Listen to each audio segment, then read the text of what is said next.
We all poop. Look, even yours truly, the poop guru, also takes a poop. It's shocking, I know.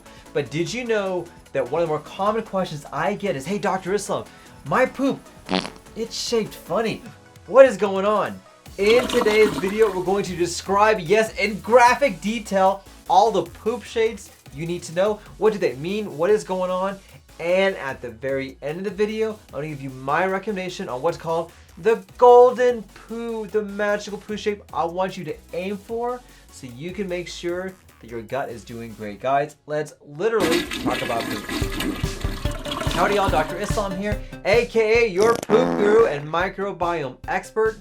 I'm a board certified gastroenterologist trained at the Mayo Clinic, and my passion is to give you, yes you, the best tips and tricks so you can live your best life from the top all the way down to the bottom. If you haven't already, don't forget to smash that like button, like, share, and subscribe. And if you haven't already, don't forget to subscribe to my channel and newsletter where you can get great tips and tricks like you're learning in today's video. All right, let's talk about all sorts of shapes and sizes of poops. Now, did you know we actually have a graphic? Yes, it's crazy of what poop should look like. Yes, it's called the Bristol Stool Scale. And it's a scale from 1 to 7 that has different types of shapes that allow me to tell you visually what is normal and what is not normal. So we're gonna use this as a reference point to determine exactly what your poop shape means. So we have type 1, which is separate, hard, and clumpy. Basically, it's just balls of poop that are not together that a lot of us kind of feel, you know, when you're straining, and these poop balls just come out. Yes, that actually is a Bristol Stool Scale 1. And what that typically tells me, when someone tells me that, is that you have severe constipation. Now, whether it's constipation from a condition called pelvic floor dysfunction, in which the rectum muscle is too tight and nothing wants to pass through, or a condition called irritable bowel syndrome, these are very common reasons to have that Bristol Stool Scale 1. So if you have clumpy poo, or poo that's hard to push through, that is what is going on, and you may want to think you have one of those conditions causing those issues to occur. Type 2 is more lumpy, more sausage-like, but a little bit more together. Now, this is not as severe when it comes to constipation. And so when someone shows me this, or I see this, this makes me think that we're still on the spectrum of constipation, that we're getting better than what it was before. So it may not be as severe. Maybe it's other conditions going on, but it's something we need to address, especially if you have issues with pain, nausea, and a lot of gut issues associated with this. When someone explains to me what I consider a Bristol Stool Scale 1, this is the time where I don't think necessarily at this point in time that lifestyle change are going to make a difference.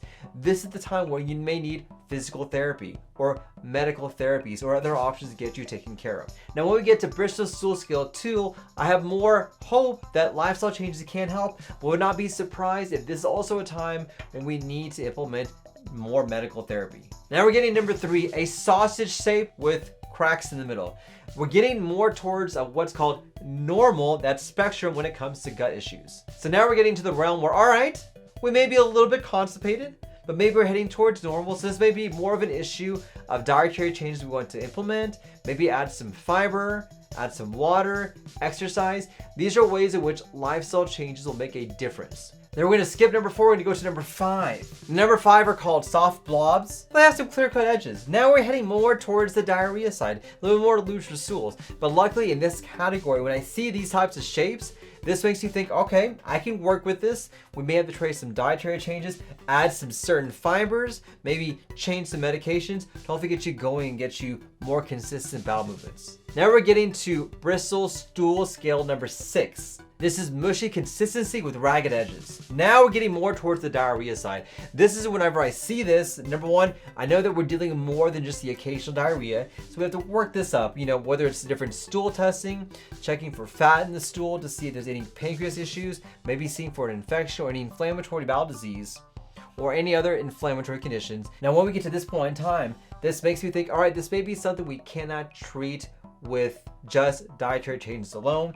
This may mean we need to try more medical therapy, so hopefully get the stools better, get them bound together, and help out when it comes to gut issues as well. And then we get to number 7, pure water. So if it's pure water, then I know for sure, obviously it's diarrhea, but this needs investigation for sure. And when I get to someone who has Bristol Stool Scale 7, this makes me think, all right, we're gonna need a combination of multiple different things to hopefully help out when it comes to your gut issues.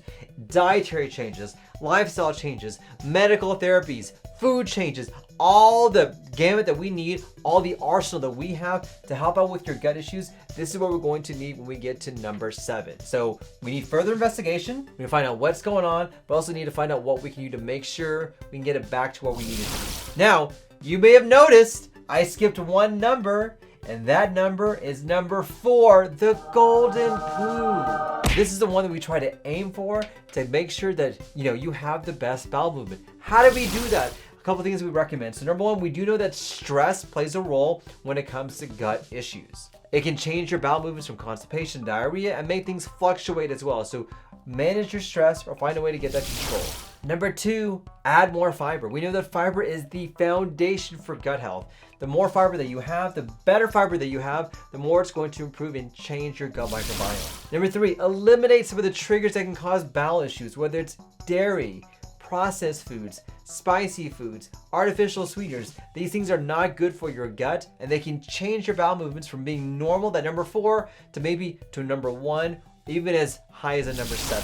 And lastly, try to see if you can also exercise. Exercise plays such a key role when it comes to gut health. It's free, it's fantastic, and it's a foundation for gut health. It can change your bowels from being abnormal to get them back to normal again. So guys, remember, understanding your poo is important for your overall health.